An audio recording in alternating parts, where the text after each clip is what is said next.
American Football Stories is brought to you by Coach Paint. Coach Paint is a great tool that allows us to add graphics to player highlight clips similar to the graphics you see on TV. Coach Paint offers the ability to clearly tellustrate video while increasing retention of information in a shorter amount of time. Up your game with Coach Paint today.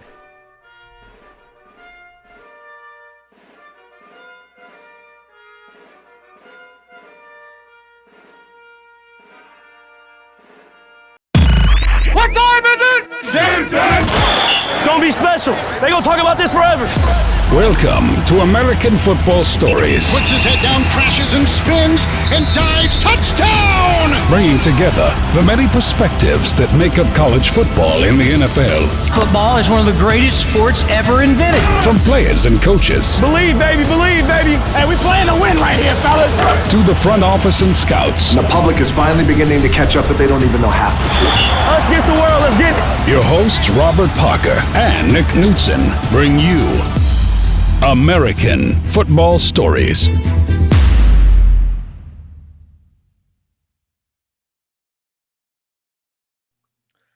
Welcome to the American Football Stories podcast brought to you by Coach Paint. I'm your host, Nick Knudsen, joined by my co-host, Robert Parker. It's November 29th, 2020, and on today's episode, we'll cover Week 12 of the NFL. All right, Rob, we're starting on Thanksgiving Day. Of course, we got some turkey football. One of those games, Pittsburgh and Baltimore, ended up being moved due to COVID to Tuesday, December 1st. The only comment I want to make about it, the Steelers threw a little bit of a fit about this game being moved, and I thought they were being a little bit ridiculous, but, you know, they're saying, why don't we play? And I was thinking, well, I don't know. It's if it's really that much of I'm thinking more of player safety. If enough people have it in Baltimore, just give it a few days or give it a week or something, or push it back, do whatever. I'm actually surprised it's being played Tuesday. But when we saw the NFL tell the Broncos, oh, none of your quarterbacks are eligible, too bad, you got to play the game. I since have found the Pittsburgh-Baltimore decision puzzling. And we're starting to see a lack of consistency from the NFL offices in how they apply these rules, aren't we?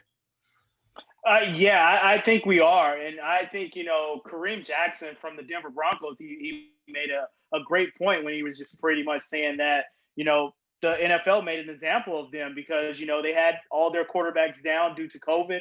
And that was one game that I personally thought that should have been, postponed, especially if you want to have a game about, being competitive.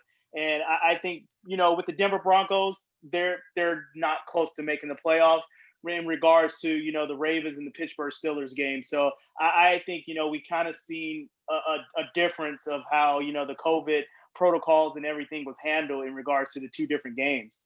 Yeah, strange world. We just keep expecting more strangeness and going about our day. That's the way I'm handling it. All right, let's go. Houston 41, Detroit 25 in a relatively uncompetitive Thanksgiving Day football game. I believe the Lions turned the ball over 3 times in the first half. Deshaun Watson had himself a day while we were prepping our turkeys. 4 touchdowns. Texans get their 4th win of the season. And it's like we said about the Texans, Rob. You end up firing O'Brien, and it might say like, "Oh yeah, O'Brien's a problem. That's why we started winning." No, your opening schedule was Kansas City, Baltimore, Pittsburgh, Minnesota, Jacksonville, then Tennessee, and then Green Bay. So you get it took them until last week against the Patriots, which nice win against the Patriots, who are playing everybody pretty competitive now. And they played the Browns tough. They went and played the Browns tough. I mean, this Texans team is borderline a game. Like if they end up getting a touchdown, another touchdown in Cleveland, we're looking at a 5-6 near 500 football team. This is not a bad football team. It just is they're not a great team. But this team's looking like it's kind of set for 7-9 or something like that. I think we're looking at maybe a 7-9 with this Texans team. But just they did all their losing on the front end and ends up costing O'Brien his job. Yeah, I think, with Deshaun Watson at quarterback, I think any team is a shoo-in to kind of win at least 5 games. Yeah. Just based off Deshaun Watson and just the talent that he possesses and he oozes out in regards to, rallying the troops and rallying the guys on both sides of the ball. But yeah, you're right. That opening schedule for the Houston Texans was brutal. But once again, I think you have a decent Houston Texans team, but not a complete Houston Texans team by no far stretch, especially with a J.J. Watt that's getting older, and that defense has to get some more pieces. But this Houston Texas team, one thing that they're going to do, they're going to come out, they're going to compete, and they're going to scrap. Whether they were doing that, under Bill O'Brien, or whether they're playing a little bit harder for Romeo Cornell, who knows? Only the people in that particular building knows. But I tell you what, Deshaun Watson is a hell of a player, and he's definitely one of the better quarterbacks that we have in this league. Yeah, playing some good football too right now. Rob, biggest news coming out of this loss: Matt Patricia and GM Bob Quinn are out in Detroit.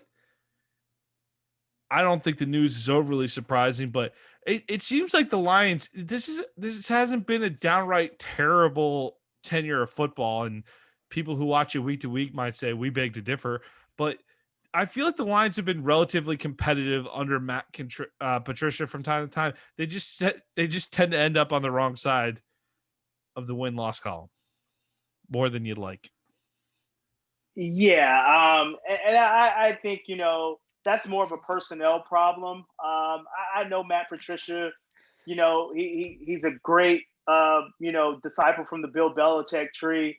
But once again, he doesn't have a lot to work with. I know they're trying to get in the pieces. They drafted DeAndre Swift this year to be their number one running back. They kind of thought they had that in Kerryon Johnson. And then you have Kenny Golladay and Marvin Jones on the outside. They're always nicked up and banged up. And then same thing with Matthew Stafford. It really seems like, this Lions team has never been a fully, healthy team on both sides of the ball. And then you trade one of your best defensive players in Darius Slay. So it really seems like this team right now is in rebuild mode. And I think, the firing of Matt Patricia and Quinn, that just goes to show you that they're in rebuild mode and that they're trying to get back. But it really seems like this Lions organization is kind of snake bitten, because it just seems like all their superstars kind of retire early, or they kind of get nicked up and banged up. But I hope this Lions team and this organization can kind of get the right coach in and kind of make some noise, moving forward. Stafford has been an absolute trooper in Detroit. You don't hear a lot of complaining coming out of his camp, but you got to think they're going to consult him on the hire. If you're the Lions, I guess I always think they should be better, because I like Matthew Stafford's game. I think he's got a good game, and it's tough to see him lose over and over again. But it seems like they can't ever get the whole package right. It's like if they have a good offense, their defense sucks. If their defense is a little better, the offense is struggling a little bit. It just doesn't all sync up at once. Yeah, and moving forward, that's something that the Lions organization is going to have to work at, where whoever they brings in at the GM position and the head coaching position, hopefully they can be on the same page and kind of draft the guys that's going to help them in the future. But I think they have some great pieces there already. Just like I mentioned, DeAndre Swift, he's kind of been coming into his own the last couple of weeks. You do have Kenny Golladay, who's an acrobatic receiver that can make all the catches that you want in a receiver. You have TJ Hawkinson, who's kind of coming into his own at the tight end position. So You have the pieces there. I just kind of, definitely got to get the right coach and the right GM in there. But I just feel for this Lions team, and hopefully they can kind of get the right personnel in there moving forward. Where do you expect this hire to go? What type of GM, what type of coach are we looking at in Detroit coming in? Because I think this is a little bit of a mystery one. Yeah, definitely a mystery one. But I mean, one name that I can probably throw out there, if he wants to come back to the NFL, is a coach that's kind of playing in the area, Jim Harbaugh. So I've heard that one. Maybe we see Jim Harbaugh in Detroit. I think that will be a good hire. Any team that hires Jim Harbaugh on the NFL level, I think that's a good hire. I think right now he's a little bit, tuned out from the collegiate level. If you ask me, I don't think he can kind of, get the players, those 17-year-old, 18-year-olds to kind of buy in 100%, but I do think he can kind of get those NFL guys to buy in 100%. So I think I can see Harbaugh going to Detroit, but I think he stays in Michigan if you ask me. Harbaugh would be a very interesting hire, but obviously, I think the only issue with that is I think he's a very strong, big personality, and he clashed with the GM in San Francisco, if I'm not mistaken. I think the GM's probably going to want to hire someone they want to work with a little more than Jim Harbaugh. If Harbaugh gets hired there, you can tell that's probably going to be an ownership thing. But the Lions would certainly be more interesting with Harbaugh. But my thing is this: if you got Matthew Stafford, how many more prime years of Matthew Stafford do you have left? Who can you get in there that's going to gear their play calling? Who are some good play callers sitting out there right now for Matthew Stafford? I mean, I don't even think, what play call is out there for Matthew Stafford, because I think, Matthew Stafford, no matter what head coach or, style of play that's going to be implemented in Detroit, I think Matthew Stafford can handle that, He very can about do well. it all, right? He can Yeah, about do it yeah. all. So, and just like you said, he's a trooper. He's a gamer. He's gonna play when he's injured. He's gonna play. He just wants to be on the field, and he just wants to play, and he just wants to win. So, whatever personnel that they bring in there, I think Matthew Stafford would be. He's definitely the least of the worries out there in Detroit. I tell you that. Yeah, and the real issue is you got a guy named Aaron Rodgers still playing for a few more years over in Green Bay. So the other option, maybe this is a very stupid suggestion. I feel stupid saying it, so I probably shouldn't say it, but I'm going to. Is Matt? Do you move on from Matt Stafford if you're Detroit? Do you try to get some picks for him? I mean, yeah. I mean, if you can if you're in the rebuild mode, which I think Detroit is, um, and you have a team out there who's kind of on the cusp of making a Super Bowl run or making a deep run in the playoffs, and they want to trade for Matthew Stafford, I think you do it. I mean, but at the end of the day, I think you kind of talk that over with Matthew Stafford, just him being the franchise quarterback, and just him, leaving on good terms if Matthew Stafford wants to leave. But I think he's content being in Detroit. I think he's been there his whole career, and I think he wants to finish his career there. With Matt Patricia falling out in Detroit, are we going to see? I'll tell you what, we've seen enough evidence on the pro and college level. I'm going to put them together because they're very similar in a lot of ways. Between Belichick and Saban assistants, we've not seen a lot of success. I would argue at the NFL level, is Bill O'Brien the most successful assistant that Belichick has had as a head coach? I mean, that's what it kind of seems like. I mean, but if you kind of look at the success of Bill O'Brien, it's not really that good as well. No, but he's won division titles in the AFC. I think people hate on Bill O'Brien. He might be a little bit of a curmudgeon, like not the happiest guy in the world type of guy, but he put together some nice seasons in Houston, even though they didn't win playoff games. That's why his tenure gets really kind of ripped apart. But they had some good enough teams where they were, putting together 10-6, 11-5 seasons. Granted, playing the Jaguars twice always helps, but it's tough to make the playoffs on a regular basis. But who's a Belichick assistant that's done better than Bill O'Brien as a head coach? I think you have a fair point there. Just like you said, I think the only knock on Bill O'Brien is that he hasn't kind of won the consistent playoff games. But so to that point, what are we with Patricia flaming out in Detroit here? Are we done with Belichick assistants being hired out on a frequent basis?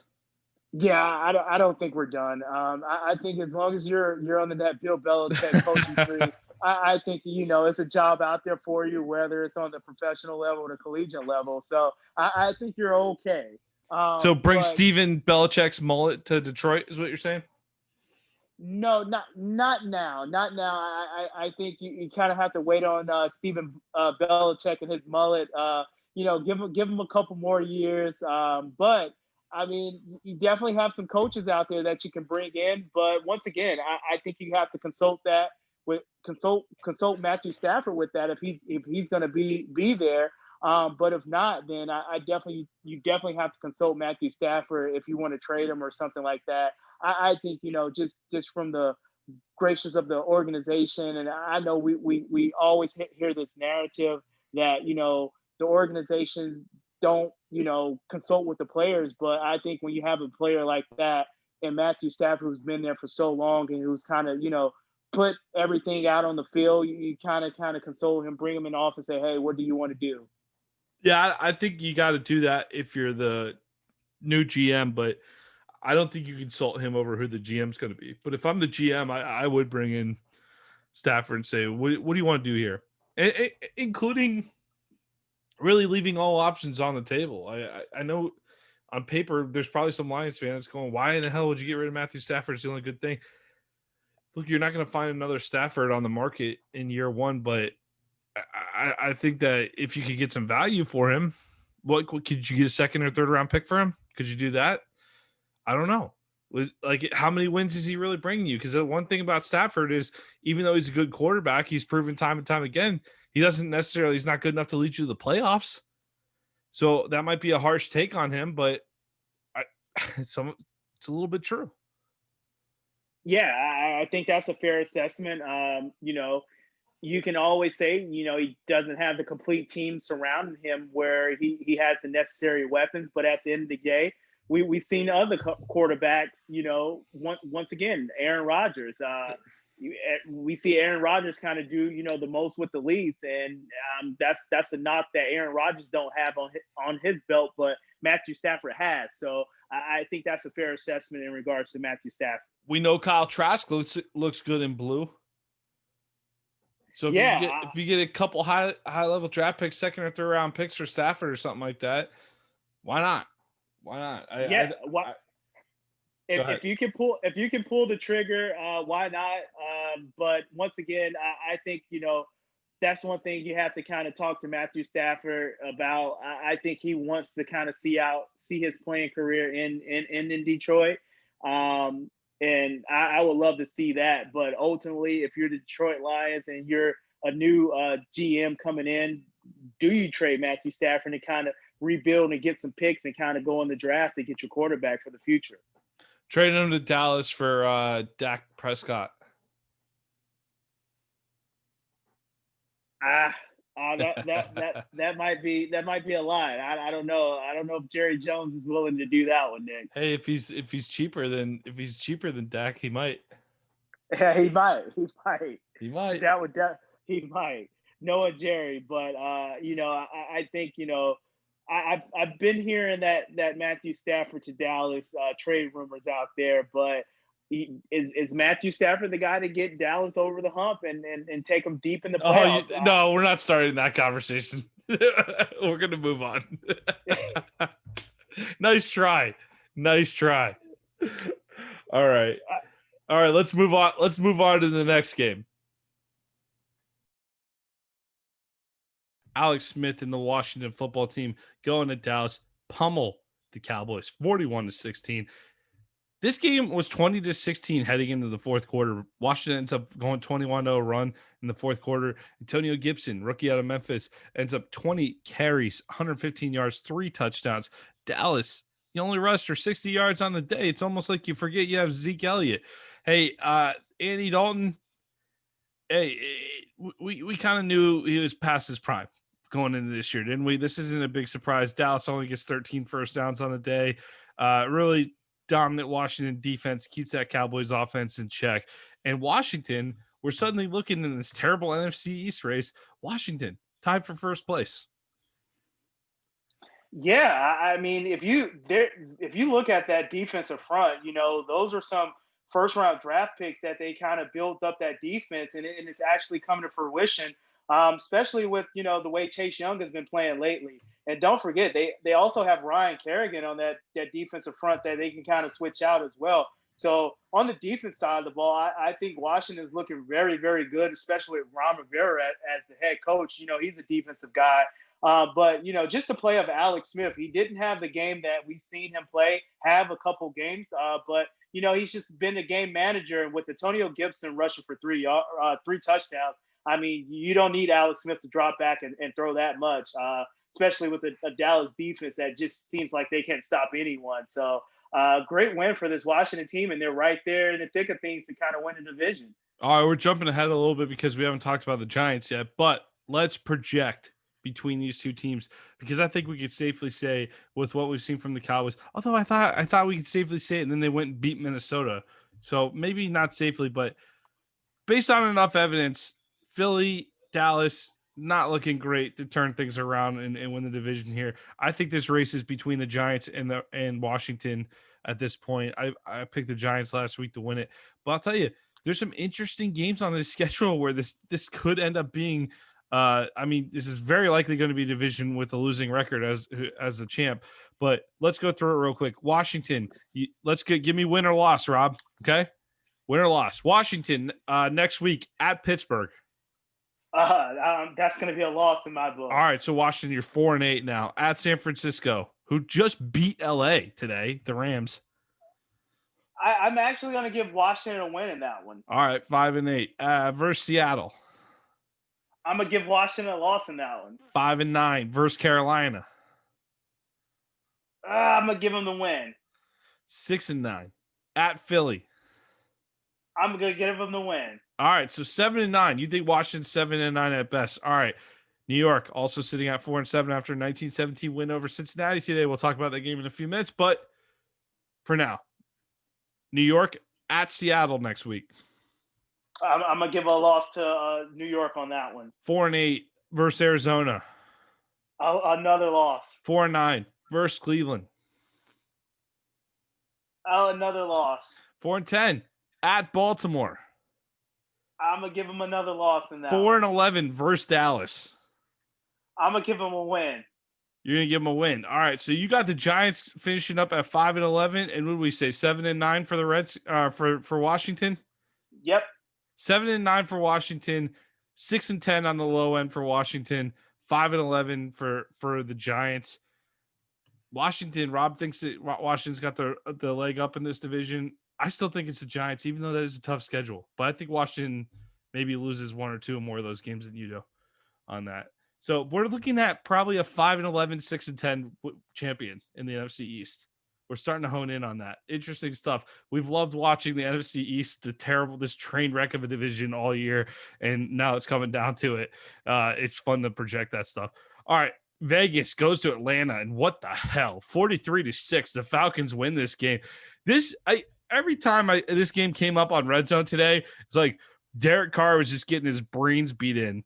Just turn the ball over left and right. Josh Jacobs finishes the day with 27 yards on the ground. Ryan ends up throwing for only 185 yards. But really, this Falcons team, they did their damage across the board here. This is only 300 yards of offense. 5 turnovers for Vegas, including 4 fumbles lost. That's really what did them in today. Yeah, pretty much turnovers. That was the telltale of the game. The Raiders turned their ball over, and the Atlanta Falcons capitalized on it. And I tell you what, the talk of the town has been about this Atlanta Falcons team blowing leads. But I tell you what, they've been playing good on the offense side of the ball all year long. So this is definitely nothing unexpected, if you ask me. I think, Matt Ryan can definitely move the ball. And anytime you give Matt Ryan multiple opportunities or free possessions, he's definitely going to try to put it in the end zone. And that's what kind of happened today. Yeah, let's see. Atlanta, you're sitting at 4-7 right now. You blew that game against the Cowboys. That should be 5-6. You blew that game against the Bears. That should be 6. That should be 6-5, right? Am I doing my math right there? 5-6, 6-5. Yeah. So really, we should. And you blew that game against the Lions. The Falcons could just as easily be 7-4 as they are 4-7 right now. Yeah, the Atlanta Falcons with a couple more wins, underneath their belt, with a couple of blown leads, they could definitely be in the wild card discussion right now. So I going out there to beat a Raiders team. I know this Raiders team has been playing lights out on both sides of the ball, and they actually kind of took, the Kansas City Chiefs to the wire. We're going to talk about that later on when we talk about the Chiefs. But this Raiders team has been playing some good ball. But this Falcons team, it has the pieces that can upset anybody on any given Sunday. So what do you think happened here today with the Raiders? Do you think they're coming in on 3 straight wins plus the close last second loss to Kansas City? You think the confidence was maybe just a little out of whack? Maybe they didn't mentally prepare for this one like they should have. Yeah, probably. You kind of think they didn't they didn't do the small things. They didn't focus in. They didn't really key in onto the small little details of the game. And just like we talked about earlier, the turnovers. I mean, Yeah.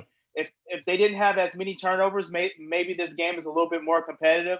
But once you have that many turnovers, it can go bad really really fast for you, and that's kind of what happened to the Raiders today. Yeah, there's a difference between being a great football team and like the Raiders maybe might have thought they were good enough just to show up and get the win against a losing Falcons team, but I think today could be a good lesson for them. They get a chance to reset next week against the Jets before a critical game with really critical games down the stretch.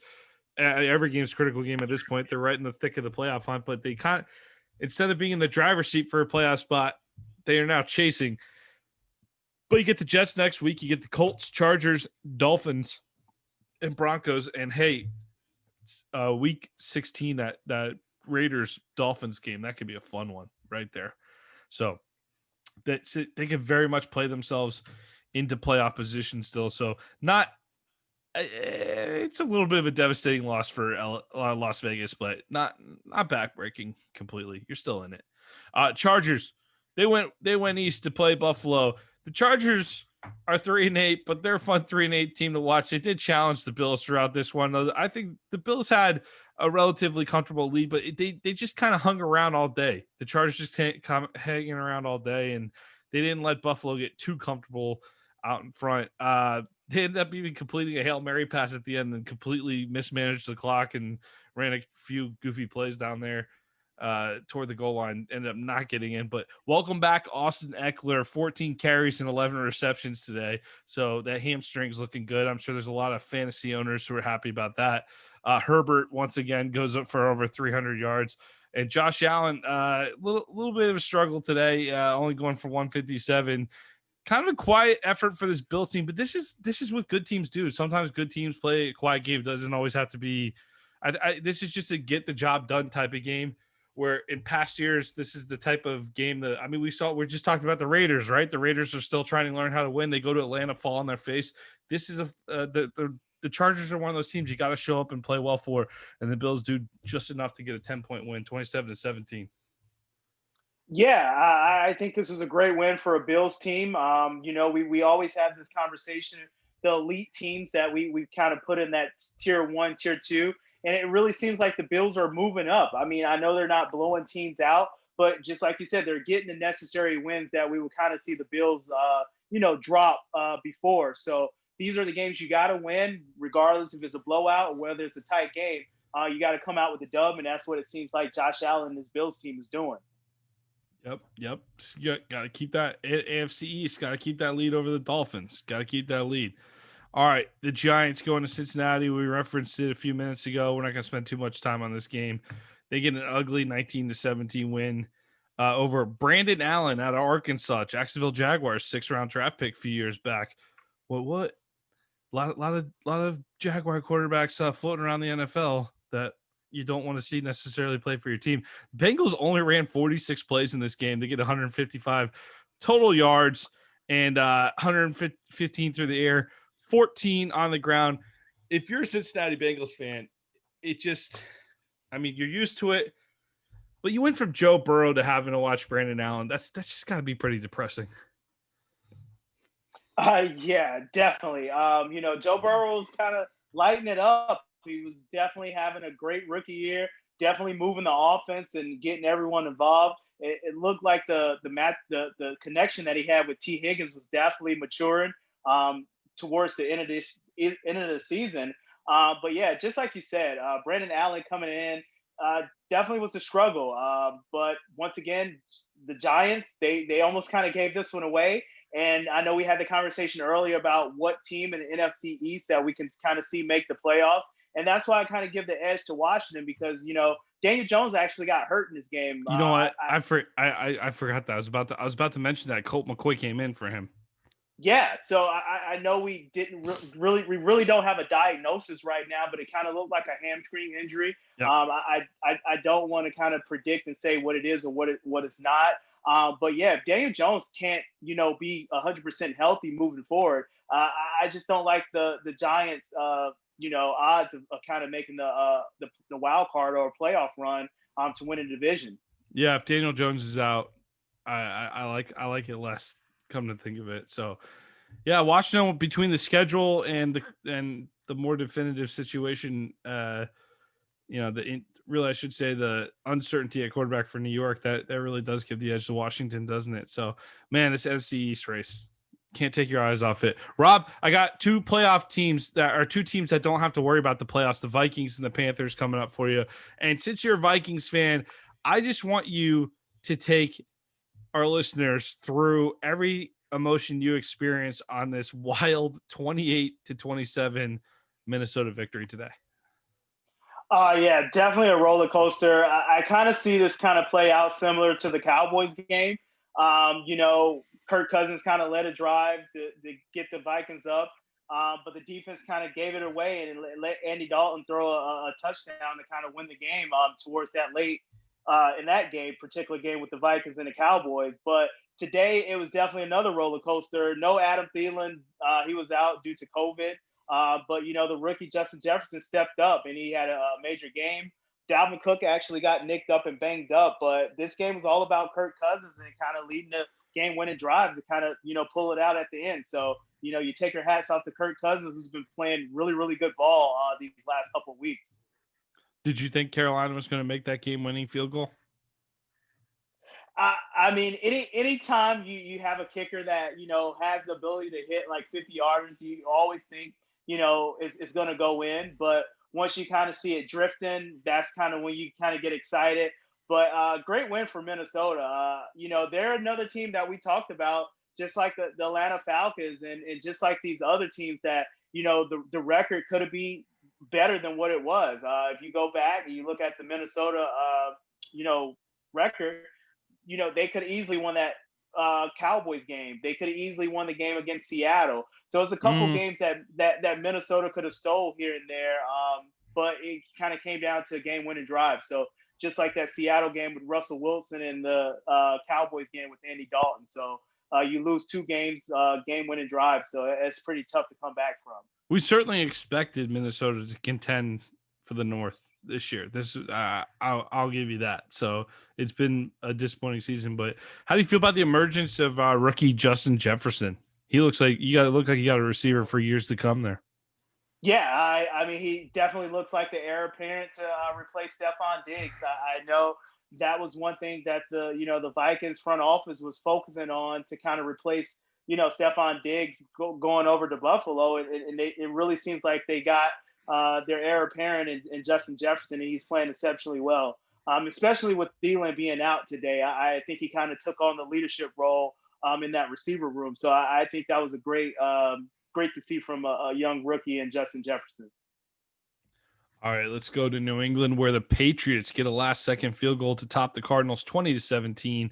And what I was doing watching this game was I was looking at the record. The record kept catching my eye. It said Arizona 6-4, New England 4-6. I'm like, these guys are essentially, a couple games apart from each other, but I feel like they've had vastly different seasons, right? And Arizona here, you just had a Hail Mary win a couple weeks ago. You're a Hail Mary away from being one game over 500 here. New England's just as bad as we all are going to remember this season being. They're not that bad. I mean, the Jaguars are having a terrible season with one win right now. The Patriots are not that bad. They're just not the Patriots this year, right? But they play close games. They lose to the Broncos. They get crushed by the 49ers, but then they almost beat the Bills. But then they come back, they beat the Jets and find a way, scrape by to win that game. They beat the Ravens in surprise fashion, but then they lose to the Texans. And you expect, it's the Cardinals. Okay, time for the wheels to come off. The Cardinals come to New England and lose. I can't figure out this New England team, and I don't think you're supposed to. I think they're a total enigma. They win this game with Cam Newton going 9 of 18 for 84 yards and 2 interceptions. Not a particular pretty stat line on any offensive statistic. As a matter of fact, they only had 179 total yards on the day, but they shut down Kyler Murray. They kept this offense relatively in check all day. DeAndre Hopkins, 5 receptions for 55 yards. Kenyon Drake actually got 22 carries, 78 yards, and 2 TDs. But Murray is held to under 200 yards, and not many people have stopped this Arizona offense to this degree this year. Bill Belichick is still incredible, even if he doesn't have a lot of tools to work with. So even when the tools in the toolbox aren't fully there, you still got Bill Belichick on your sideline, and this is a total Belichick win in my mind. Definitely a Bill Belichick win, if you ask me. It really seems like he's MacGyver. He does the most with the less, with the least, and it really seems like Cam Newton. If you look at the stat line, it's an awful game. But one defining play that kind of helped the Patriots was the late hit on the sideline with Isaiah Simmons. Was Cam Newton still in bounds? Was it a little green there, or did he kind of hit him out of bounds? It was a bang play, but it definitely got him in field goal position to kind of kick the game winning field goal. But if you're the Arizona Cardinals, you can't let it come down to that. You're the better team. You've been playing better football all year long, so you can't let it come down to that. But just like you said, this is a Bill Belichick win. He's definitely MacGyver. He does the most with the least, and all the tools is definitely not in the toolbox, but he's definitely working the tools to get some wins. And that's just the type of coach he is. That's just the type of coach he has built around that, football team. And everyone buys in. And I know Cam Newton probably will want to put up better stats, but hey, a win is a win. All it's telling me is I'm not going to be the guy picking Buffalo or Miami to win the AFC East next year. I will be picking the Patriots again. I don't care. The Patriots are not dead. As long as they have Belichick, they will figure some things out in the offseason. They'll figure out more of a long-term solution at quarterback. The Patriots will be back, and they're hanging around. Yeah, I'm a piggyback off that. I definitely, moving forward, I would definitely pick the Patriots to win that division. But this might sound a little weird and a little odd, but for some reason, Nick, I think Bill Belichick will actually try to, keep Cam Newton for another year. I know it's not going to form this particular season, but one thing we know about Bill Belichick is that he's a competitor. He definitely wants to win his way, and if he thinks Cam Newton can kind of win, he's definitely going to keep Cam Newton around. So I can definitely see Cam Newton sticking around, New England for another year. It wouldn't shock me. I don't think Newton's numbers are low because he's terrible. I think they're low because that's the way they're calling games right now. I think they're playing pretty conservative football. I think they're trying not to make a lot of mistakes. They're playing defensive football, and I just think that defense is going to be on another level next year. And I think we're going to see some old school football out of New England next year, regardless of who the quarterback is.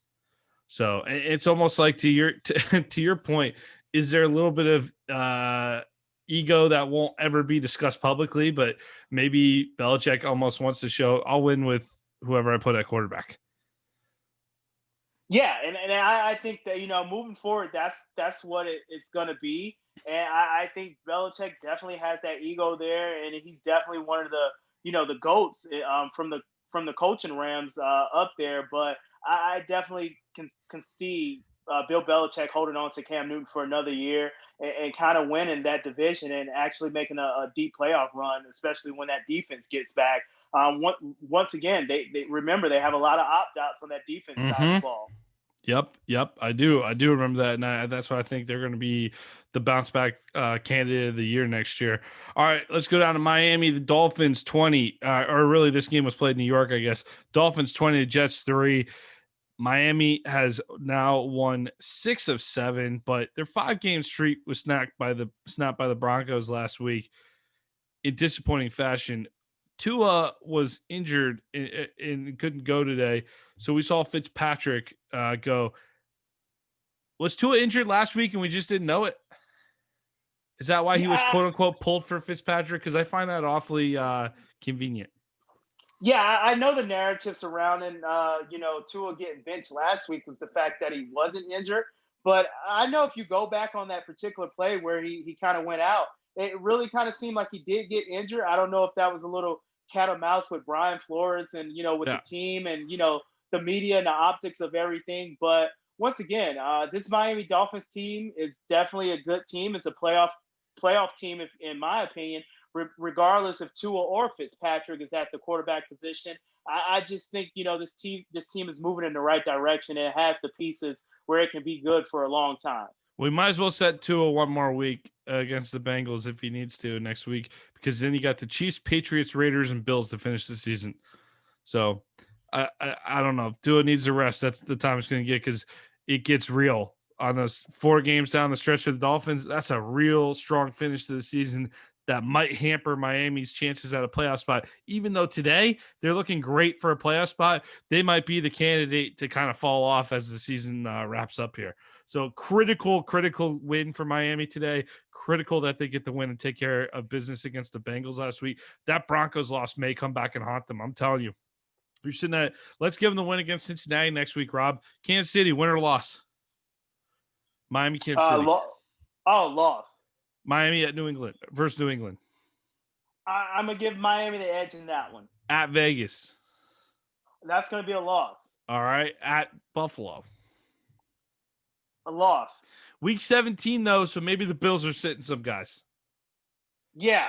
So that's your only hope, but probably a loss, right? Probably a loss. If the Bills are not sitting, players, that's probably going to be a loss. But Miami's going to have to sneak in. So you got them at 9-7, basically, is what I'm saying. Yeah. So that's why that Denver loss was so freaking critical last week. If you missed the playoffs, that's the game to kick yourselves about, Miami. So speaking of kicking yourselves, the Jacksonville Jaguars, and me kicking myself every day for being a Jacksonville Jaguars fan. Just kidding, sort of. Love the Jags, but it hurts to be a Jaguar fan. Played another franchise where they know plenty about the pain it takes to be a fan. The Cleveland Browns get a 27-25 win over the Jags. For some reason, the Jags went for 2 in the third quarter, I believe. Let me double check that. They end up getting a touchdown. Yeah, they end up getting a touchdown at the end of their third quarter, and they went for 2. They could have just made it 20-17. They go for 2 to make it 21. I'm not sure why you do that at the end of the third quarter, because on the following drive, Cleveland went down, kicks a field goal, goes up 20-19. Do you understand that logic at all, Rob? Yeah, I did not understand that logic at all. And I know you're the Jacksonville Jaguars and you kind of want to play to win, but once again, that's another thing. That's another thing that we talked about in regards to game management, not from the quarterback position, but just from the head coach and in the coaching position. And I just didn't understand that logic going for 2 at that particular point in the game. Well, it ends up really costing you, because you score in the fourth quarter with 2 minutes left, but you need a 2-point conversion to tie the game. And I'll tell you what, Mike Glennon, who gets to start for Jags, Mike Glennon is now on our resume of starting quarterbacks. He rolls out to his left, and I'll tell you, he had the corner to get into the end zone, but he pulled up. And I think he pulled up because he realized he might be the slowest human being on the planet. And he wanted to pull up so he didn't get hit too bad. But he pulls up and throws it to the back of the end zone, incomplete. And I'll tell you what, Jags fans everywhere celebrated because that number 2 pick is intact. Justin Fields coming to Jacksonville, baby. Finish the tank. We're almost there. We've suffered enough through this season. We might as well get Justin Fields or Trevor Lawrence out of the deal. I don't know if I see the Jets winning, though. So that's one thing I forgot to do on the last part with the Jets. Do we want to do it quick? Are the Jets going to win a game? Find me my upset here, okay? You ready for the Jets real quick? We're talking about the number 1 pick overall. The Jets, they got the Raiders next. Yeah, that's a loss. I just don't see the Jets getting a win. Seahawks. That's another loss. Rams. A loss. Browns. That's a loss. Patriots. That's a loss. I'm going to say one of the last 3 games, Rams, Browns, Patriots, they pull an upset. One of those 3. I think you get 1 win out of Jet. I don't think we're doing 0-16, but on paper, it should be a loss, right? So Anyway, let's go back to Cleveland and Jacksonville. So the Jets look to firmly have the number 1 pick in hand. So the Jags are really kind of fighting for number 2 in Justin Fields here, which is fantastic news if you're Jaguar fans at this point in the season. Justin Fields coming to play quarterback in Jacksonville, that is, not being 1 and 10. The Brownies, though, we've been talking about them all season being a playoff contender thanks to a soft schedule, but that schedule is picking up a little bit here in December. 3 of your final 5 games, you're sitting at 8-3 if you're Cleveland. You're in second place in the NFC North. If Pittsburgh beats Baltimore this week on Tuesday, you're going to be in clear second. So Cleveland's looking real good for a wild card spot right now. However, you got Tennessee, Baltimore, Pittsburgh, 3 of your final 5 with the 2 New York football teams. So you got to think those 2 New York games are super, super important. You got to win those 2. If you win those 2, you get to 10-6. Does 10-6 make it a wild card, Rob? I think that 10-6 will suffice for the Browns to make it in the wild card. But I tell you what, the Browns is just going to have to, win a game that no one expects them to win, and that's going to be the telltale sign if the Browns are moving in the right direction from an organization standpoint. Because normally, you don't expect too much from the Browns, but they're really playing exceptional ball, and they actually have a chance to get Myles Garrett back off the COVID list. Do it in the playoffs. Get that one in the playoffs. Just get there. Just get there right now. All right, next weekend, we got the American Football Stories Bowl. The Jaguars head up to Minnesota to play the Vikings. And I'll tell you what, Rob, your Vikings better do their jobs next Sunday. Yeah, I'm not too confident in the Vikings doing their job. But I tell you what, the way Kirk Cousins has been playing the last couple weeks, I definitely give the edge to the Vikings in that one. So hopefully we can definitely get a win in the win column and keep your Jacksonville Jaguars down so they can possibly get Justin Fields in the draft, Nick. Honestly, it's really been kind of perfect. 3 of the last 4 weeks, just close, entertaining football games, but you lose in the last minute. That's kind of okay right now. I'm kind of okay with that right now. So you got the Vikings, Titans, Ravens, Bears, and Colts to finish up if you're the Jags. Big news in Jacksonville, though, today. The real news is Dave Caldwell is fired. General manager, this isn't a big surprise. We were talking about this earlier, really all season. We've kind of brought it up on and off, and not a good sign for the coaching staff to come next. Got to assume there's going to be an entire overhaul in Jacksonville. Dave Caldwell came in early in the Shad Khan tenure as owner of the Jags, and he hired Gus Bradley. And then after that didn't go so well, and they basically they really dismantled the team on purpose. Everything the Jaguars have done has been mostly self-inflicted. They dismantled the team on purpose, had a few terrible seasons, built it back up, made a shocking run to the AFC title game. But the AFC title run was, a lot of the credit at the time was given to the fact that Tom Coughlin came in to serve as president, and he made a lot of decisions. He drafted Leonard Fournette, hired Doug Marrone, and Caldwell was kind of his number 2 in that moment. Coughlin gets booted out of Jax a couple years back thanks to some issues with players and NFLPA complaints. Caldwell reassumes the GM duties, which was absolutely puzzling. They end up keeping Marrone. I think Marrone's an okay coach. I think he's in a bad situation in Jacksonville. I really do. And I know we criticized the going for 2 with Doug Marrone, but I think Marrone is a guy that you want on your sideline overall. I like Marrone. I've enjoyed him in Jacksonville to some extent, as much as you can enjoy these teams. The Jags will suck the joy out of almost anything right now. This franchise sucks the joy out about anything, but I think Marrone has done his best, and it's just a difficult situation in Jacksonville right now. I'm not putting the blame at his feet. I put the blame at the feet of complete mismanagement of talent. And you've seen it, the exodus of Jalen Ramsey. You've seen the exodus of Yannick Ngakoue. There was a core of young guys on this team that were just run out of town, basically. And that's the inexcusable part. That's why I think Caldwell ends up, he needs to go. And really, I think the fans of Jacksonville, they just need a fresh start. They need a fresh start in general. So hopefully the Jags can lose out, get that number 2 pick locked up, maybe even number 1 pick, get Lawrence or Fields down in the 904 in Duval next year, and things could be good again. Am I a dreamer there or what? I don't think you're dreaming too much on that one, Nick. And I tell you why. I think the Jacksonville Jaguars definitely have some pieces there that they can build on. And one of those young pieces is James Robinson. He had another solid game and another solid outing. And then you see Colin Johnson, the wide receiver from Texas, actually make an acrobat play to score a touchdown. So I think you have some young talented pieces there in Duval that you kind of work with moving forward. Yeah, it's going to take at least a couple years to rebuild, but hopefully they go in an offensive direction with their coach, and it's really going to be up to, I guess, the GM's got to be the first puzzle piece that gets put together. Not hoping this happens, but it wouldn't totally stun me. I think at some point in his ownership tenure, Shad Khan will turn it over to his son Tony Khan to run the team. I do. I see that day coming at some point. Don't be surprised if Tony Khan is the guy in Jacksonville. It's based on nothing but a hunch and the fact that Tony Khan is very involved in running a few other things that Shad Khan works with and seems to do an okay job with those enterprises. So we'll see on that one. But Tony Khan, very much an analytics guy, driven by analytics, but obviously not a ton of experience in football. So on that side, it'd be a little concerning. We shall see. All right, let's go out to Denver. The Saints throttle the Broncos 31-3. Not totally shocking here.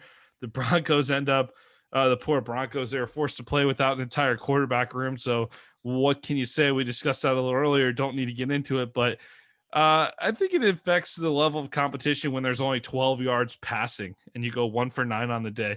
Kendall Hinton was called up, wide receiver on the practice squad, former quarterback at Wake Forest from a few years ago, gets the nod for Denver. And just a tough day for the Broncos, but only 63 yards passing for Taysom Hill and the Saints. 9 out of 16 passing.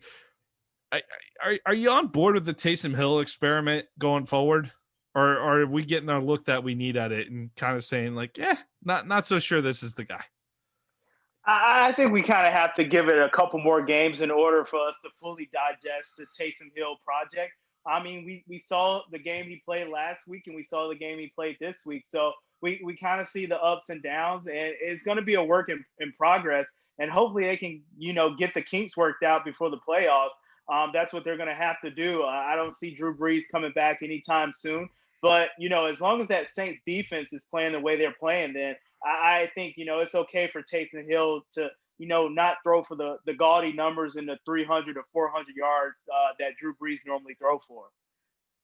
Saints advanced to 9-2 and just have the NFC South on complete lockdown. They're also in position, the driver's seat, to get the number 1 seed in the NFC overall. So the road to Tampa for the Super Bowl might lead through New Orleans.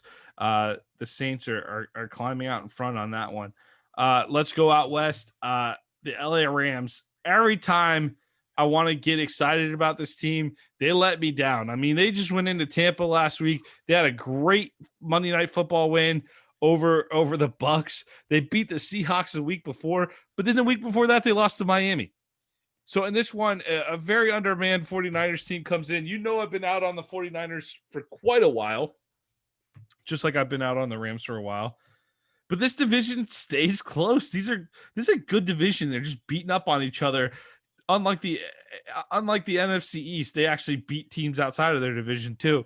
So that's why we give the NFC West more credit. But the Seahawks still sit atop at 7-3. The Rams had a chance to really take charge today, and you had a winnable game at home. You end up losing 23-20 on a last-second field goal. Sloppy day, not much offense too. Were they hung over from the Tampa game, Rob? And that's what it really seemed like. This Rams team actually came out pretty flat. Yeah, they kicked 4 turnovers. They kicked it up in the second half. Aaron Donald and that defense front started getting pressure on Nick Mullins. But just like you said, you're down on this 49ers team, and not because of them being a bad team, but just because they had so many injuries and so many people out. Yep. But one of those players that was injured early in the year actually came back, and his name is Deebo Samuel. And he had a hell of a game, and that goes to show you that once this 49ers team is back full healthy, it has the talent that it needs to make a playoff run or a Super Bowl run. But with that being said, this is a game that the Rams have to win. They shouldn't have lost this game, but it's one of those games that you lose focus. Any given Sunday, you can lose. So with that being said, the Rams really should have won this game, and it just keeps that division more competitive. Nice performance by San Francisco, but we've seen this from them where they pop up and can win a game. We don't expect them to every once in a while, but then they go right back to, three other guys are going to get injured. Also, we saw Raheem Mostert get back in the lineup today, but we'll see 300 guys get in, three other guys get injured, and they'll be back to losing two more games. So this 49ers team, just not their season this year. That's all well and good, but I'll tell you, especially with the Cardinals losing to New England today, this was really, you could have put some distance between you and Arizona if you're LA. So super disappointing. Instead, LA just a game above Arizona in the standings. They go to the desert next week to play Arizona. Arizona has a chance to catch them next week. So big game out there next week at 4:00. The Rams go to the Cardinals. And by the way, the Rams and Cardinals, they play twice on the schedule down the stretch here. So the Rams are still very much in it. They control their own destiny. But man, that would have been a nice win to get if you're LA. All right, let's go down to Tampa. The Bucks. Hey, if you're a Bucks fan or if you're a Bucks hater, it's easy to get down on this team because they seem to be losing critical games. Outside of that Green Bay win, a lot of their big matchups, or when they played Chicago on a national stage, they end up losing. This team falls to 7-5 after a 27-24 win. But Kansas City came out the gate and just blitzed them 17-0. I think Tyreek Hill had 40+ points in my fantasy league in the first quarter. How insane is that? I mean, the guy is just on fire, but they're talking about this Tampa team. They haven't played this version of the Chiefs yet with Kansas City. Like, these are NFC guys playing AFC guys. These guys play once every 4 years. They haven't played this version of the Chiefs. The Chiefs are just on another level. So they come out and blitz them essentially. But then the Bucks settled down. The solid Bucks defense settled down. They played good the rest of the game. They only allowed 10 points after that first quarter. But turns out the hole was big enough. Tampa makes a run late, but falls short by a field goal. They couldn't get the last stop on the last offensive possession. Rob, I think we're seeing some positive things from Tampa. Rob Gronkowski's getting more involved, 6 receptions for 106 yards. I'd like to see a little more from this offensive line in Tampa. I like the defense. I think the defense is capable of making, certainly Tampa is capable of making a Super Bowl run, but Kansas City is just kind of, I think they are the elite of the cream of the crop, the elite of the elite right now. Good win for the Chiefs. Yeah, great win for the Chiefs. And if you're the Tampa Bay Buccaneers, if you're a fan of the Tampa Bay Buccaneers, you kind of want to see them win one of these, premier matchups, and they haven't really, came to play. They But lost are the you game. hanging your head on this one? Not so much. And the reason why is just because you said Kansas City is one of the elite of the elite. They're the tier 1 teams that we talk about when we kind of break it down. And if Tampa Bay would have won, it'd have been a great win. But they did show promise throughout the game. But one thing for me moving forward in regards to this Tampa Bay Buccaneers team is that they have to run the ball. I know you have Tom Brady back there. I know you kind of want to, throw the ball around. You have all these weapons and Antonio Brown, Mike Evans, and Chris Godwin, and Cameron Brate and Gronk and everybody. But you have to run the ball with Ronald Jones and Leonard Fournette. And that's going to help, that's going to help the offense transition. Is going to be a little bit easier for Brady so he can work in the play action pass off of that. But it really just seems like, this team is one dimensional on the offense side of the ball. And that's probably going to be the downfall of them moving forward, because in order to beat Kansas City, you have to keep Patrick Mahomes off the field. And the big way to do that is run the ball.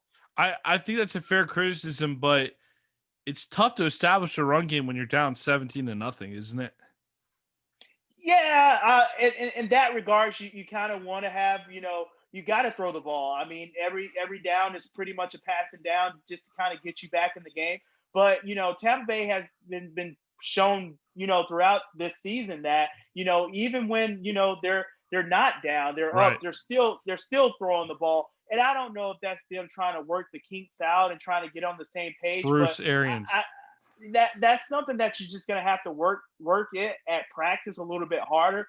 But game time, you have to come out with a game plan and say, hey, we're gonna grind out the clock, we're gonna play defense, and we're going to win the game this particular way. But it really just seems like, Tom Brady has just dropped back and then throwing the ball, and he's a sitting target for a lot of these teams that have an aggressive front four. So I think moving forward, Tampa Bay is definitely going to have to tighten up on the offensive line, and definitely going to try to have to incorporate some more, running in there with Ronald Jones and Leonard Fournette, who's very capable of running the ball. Yeah, to your point, they only ran the ball 18 times against the Rams, and they did not fall in a big 17-0 hole. So they're not committed to the run in general. Common criticism of a Bruce Arians coach team, though, right? Yeah, I mean, and In I most think years, in most years, and I know, you have the shiny weapons on the outside, but once again, you kind of have to, win the game in the trenches, and I know I know Tampa Bay can win the game in the trenches on the defense side of the ball, just with JPP and Dominican Sue and those guys. But I just need to see Tampa Bay win the line of scrimmage on the offense side of the ball, and win the trenches, and just run the ball and run down the throats. I haven't seen that too often this season. In order for them to kind of, make that run late in the playoffs, that's one thing they're going to have to do. it feels like Brady's under constant pressure. And to your point, get the running game going so you can maybe do some more play action. Just give the defense something to respect. For whatever reason, the Saints just seem to have their number in general. Well, there's several reasons, but we're not going to get into all of them right now. But the Saints just seem to have the Bucs number this year. But against teams not named the Saints, your three losses are to Chicago by 1 point, the Rams by a field goal, and the Chiefs by a field goal. That's a 7-point differential right there. You're 8 points away from having only two losses on your resume. And I know that's kind of a stupid thing to say, but the point is even though they're 7-5, this is not a disappointing team. They're playing good football. They're very much in the thick of it in the NFC. The NFC is terrible. So they're very much like they're one of the league contenders for the wild card. I think the NFC West is going to eat itself up a little bit still. The Bucs are going to have no problem qualifying for the playoffs with the wild card. They're just going to have to go on the road and pull a couple of upsets in what would normally be tough environments, but obviously you want to play at home in front of your fans, but there's not a lot of fans to worry about. So that trip to Seattle looks a lot less scary without the 12th man there. Yeah, it does. And I tell you what, I don't think that this Tampa Bay team is going to miss the playoffs. I think they do get in the playoffs. And I actually think, they're going to work out some kinks, in the next couple games. And with that being said, they're going to get on the same page. And when they do, get on the same page on the offense side of the ball and the defense side of the ball, I think it's going to be really good moving forward for the Tampa Bay Buccaneers. Romo said he thought we were watching. Nance and Romo called the Chiefs and Bucks. Romo said he thought we were watching at the end of the game. He said he thinks we're going to see both these teams playing in the Super Bowl. How do you feel about that statement? That statement can be a very true statement. And the reason why I say that is because when I think of the elite teams or the top tier teams, just like you said, you got to look at the losses that Tampa had on their schedule. But I think they're right at the top with Kansas City. They have a complete team. They can beat you with the offense on the offense side of the ball, and they can beat you on the defense side of the ball. The only knock on them that I have is that I just wish they would run the ball a little bit more. And until they do, that's going to be that little knock on Tampa Bay moving forward. The only teams ahead of you, really, if you're Tampa, New Orleans, Green Bay, Seattle, and the Rams are the only teams ahead of them in the standings right now. We could throw the Cardinals in there if the Cardinals get a win next week. But I'm talking about in terms, none of those teams except the Saints should strike fear into any Bucs fans' hearts. Okay? So I know you're 7-5. I know you got your golden Tom Brady season. There's probably some Bucs fans out there that are disappointed and down on that. Still playing good football. You're fine. Chill out. You're gonna have a good finish to the season here. The Bucs get a bye week next week. They're gonna down the stretch here. They got Atlanta twice, the Lions, and the Vikings. That should be a 4-0 finish. That should be a 4-0 finish for an 11-5 record right there. Tell me if I'm lying. No, I definitely agree with you in that regards. I can possibly see that happening. They just kind of have to get that running game intact, if you ask me. Yep. All right. Well, Tampa still in line, still one of the contenders in the NFC, in my opinion. All right, let's move on to the Sunday night game. We are actually doing this a little early on a holiday weekend. We normally the Sunday night games usually wrapping up by the time we're wrapping up the NFL section of this podcast, but we weren't confident that the Bears and the Packers are going to put together a great game tonight. So we started this at the beginning of the football game, and right now it's the third quarter. Green Bay's up 27-10. Aaron Rodgers has 3 touchdowns already. Mitch Trubisky has 2 interceptions, and I can't say anything I just said surprises me. Yeah, nothing surprised me Yep. with the Chicago Bears team. They actually went with Mitch Trubisky to start the game, and it's just, to me it looks like the same old Mitch Trubisky. I don't know what you're expecting, to tell you the truth. I really don't. So looks like they're just starting the second half. I'll have to flip that on and watch the rest of the second half here, but I'm not excited about it. I mean, I'll do it. Got to know what we're talking about, but not super jacked about it right now. But Monday Night Football, Philly plays Seattle. Should be an easy win for the Seahawks, I'm thinking. Not really too concerned about that game for Seattle, are you? I'm not too much concerned. I know it's kind of been some talks around that, Jalen Hurts has kind of been getting some more reps at QB1. So we might see, Hurts kind of come in and relieve Carson Wentz if he's struggling. But once again, not a game that I'm concerned about for Seattle. I think they go out, get the job done, and, get another win under the belt and, move forward. And hopefully, Russell Wilson can kind of get back to the Russell Wilson earlier in the year to kind of, get back to his MVP season and to kind of wrap that award up. But it's going to be a close call, especially with Patrick Mahomes kind of knocking off Tampa and Brady today. I'll tell you what, this is hopefully Seattle can do what the Rams failed to do today, which is capitalize on a winnable game. Because if they do, they move to 8-3 and they take a full game lead in the division with the Rams and the Cardinals. Two games up on the Cardinals, by the way, which is absolutely huge heading into the final stretch.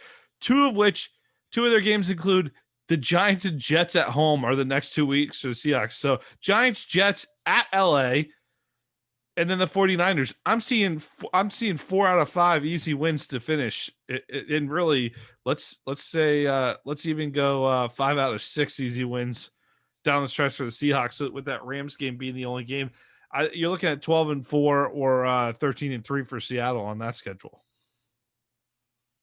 Yeah, definitely. I can definitely see that happening.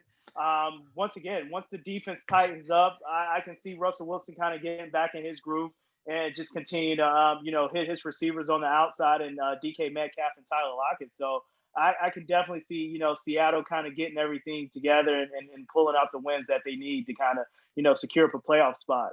Lamar Jackson coming down with a positive COVID test. Ravens have several players test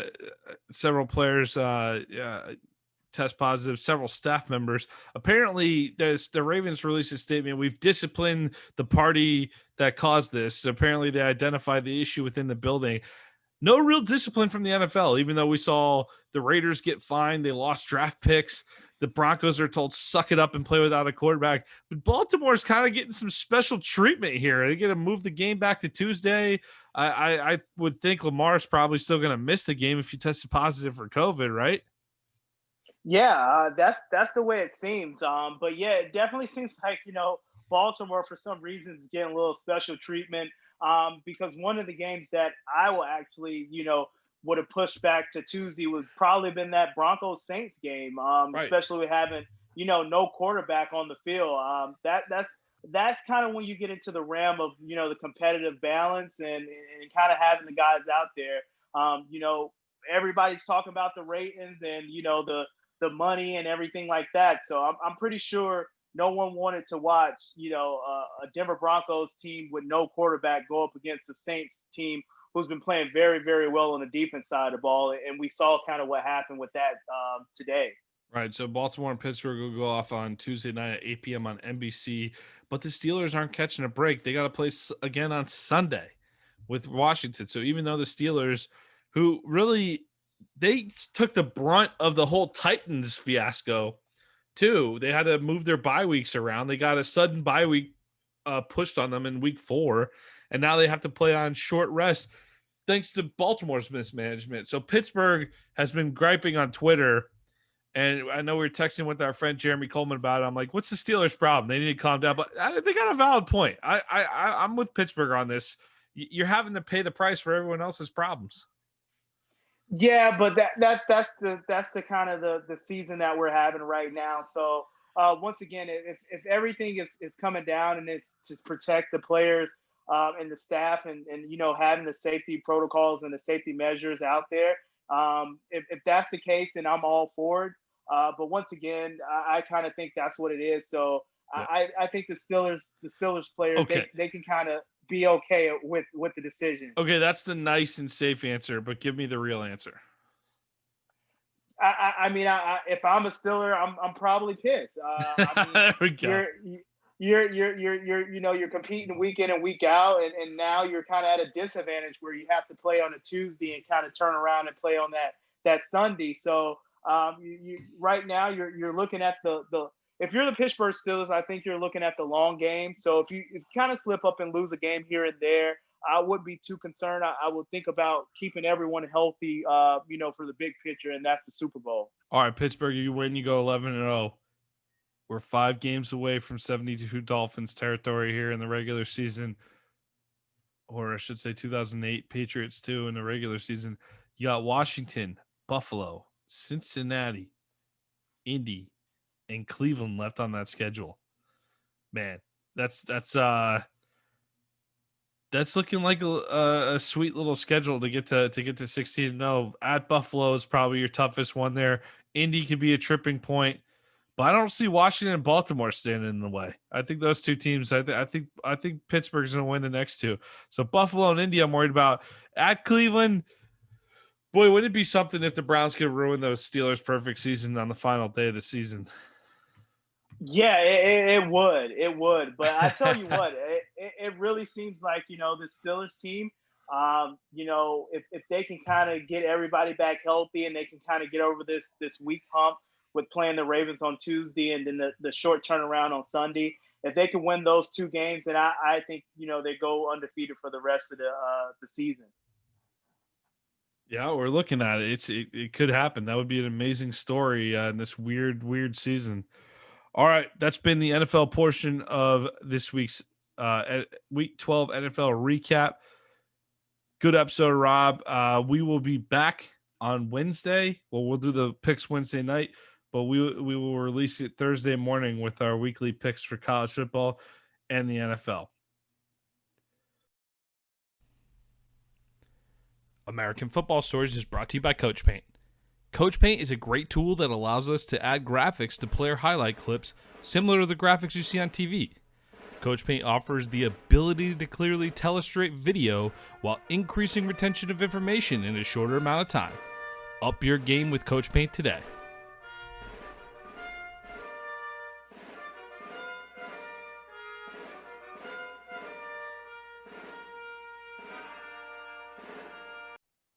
Thank you for listening to American Football Stories podcast. Please subscribe to our YouTube channel, American Football Stories. We are working to grow our network on YouTube and we'd love to have you subscribe.